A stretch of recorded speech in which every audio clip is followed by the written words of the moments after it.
In human reproduction, we have seen the structure and functioning of male reproductive system and female reproductive system. And then what happens if fertilization takes place and what happens if fertilization does not take place. Fertilization results in the formation of zygote. Zygote develops into morula and morula develops into blastula. We have done till this part. Zygote undergoes special type of cell divisions called cleavage and it develops into morula. Morula undergoes differentiation and it becomes blastula. Blastula reaches to uterus and it gets implanted in the wall of uterus and this process is called implantation. So, after implantation, the blastula, it undergoes organogenesis, that is, formation of organ takes place and it becomes embryo. Inside the mother's body, between the developing embryo and the maternal body, a protective tissue develops and this protective tissue is called placenta. Placenta is the tissue where the fetal blood and the maternal blood, they come in contact with each other. This protective tissue, it performs certain important functions and the functions of placenta are. Now, this developing embryo inside the mother's body, what does it require? It requires food. It requires oxygen. It wants to get rid of the nitrogenous waste which are produced in the body of this developing embryo.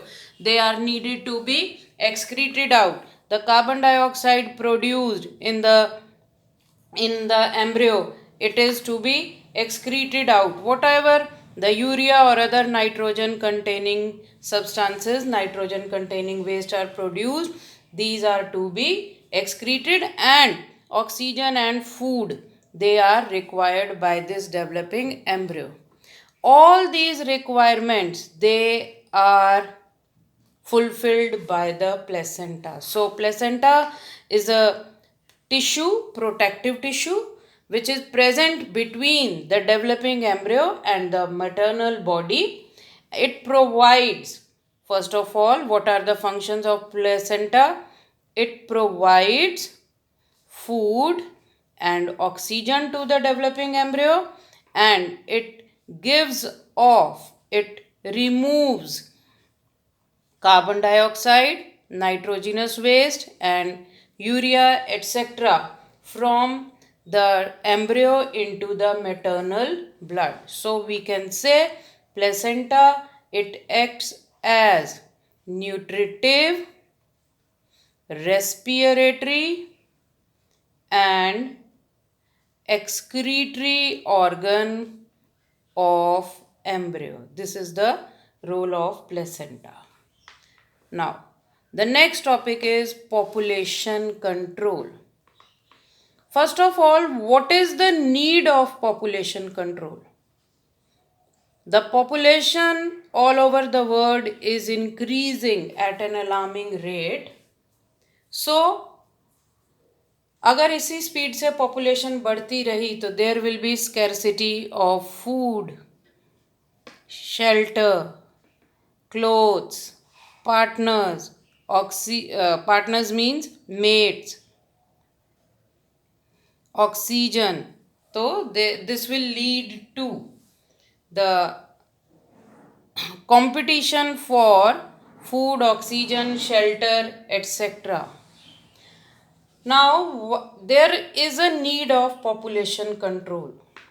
दो question है हमारे पास. Why there is a need of population control or why the birth control methods should be adopted. Birth control methods are the methods to control the birth of an individual. Both the questions, they have same answers. Why birth control methods they should be adopted. Let us see. To avoid human population explosion, to avoid population explosion, population needs to be controlled. Second reason is to limit the size of the family, कि family का size छोटा रहे, number of members in a family should be limited. To limit the size of the family, population should be controlled or birth control method should be adopted. To keep sufficient gap between two children, these are required to prevent unwanted pregnancies. Birth control methods, they should be adopted.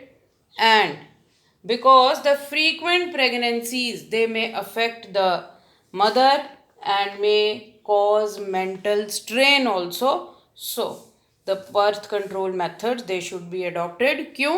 ताकि population का size control रहे, family का size limited रहे, there should be, so that there should be a gap, there can be a gap between two children to avoid unwanted pregnancies and the frequent pregnancies, because they affect the health of the mother and they cause mental strain. So to avoid all these factors, population should be controlled or birth control method should be adopted.